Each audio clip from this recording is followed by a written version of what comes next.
యోహాను 16:33 నా మూలంగా మీకు శాంతి ఉండాలని ఈ సంగతులను మీకు చెప్పాను.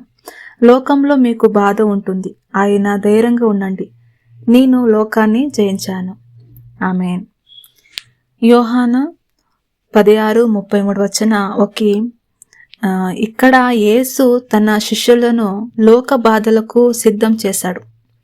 వారు ఎదురైన కష్టాలను అధిగమించినప్పటికీ ఆయన వారికి శాంతిని వాగ్దానం చేస్తాడు. ఎందుకంటే ఆయన ఇప్పటికే లోకాన్ని జయించాడు. ఆయనపై విశ్వాసం ద్వారా ఆశ, ధైర్యం మరియు పాపం, మరణం మరియు కష్టాలపై అంతిమ విజయాన్ని అందిస్తున్నాడు. యోహాను 16:33 సులభమైన జీవితాన్ని గురించిన వాగ్దానం కాదు, కానీ జీవితంలోని అనివార్య పోరాటాలు, శాశ్వతమైన శాంతి మరియు బలాన్ని గురించిన వాగ్దానం. ఇది యేసు అన్ని లోక కష్టాలపై పూర్తి విజయం వాతుకోపోయింది. ఆమేన్.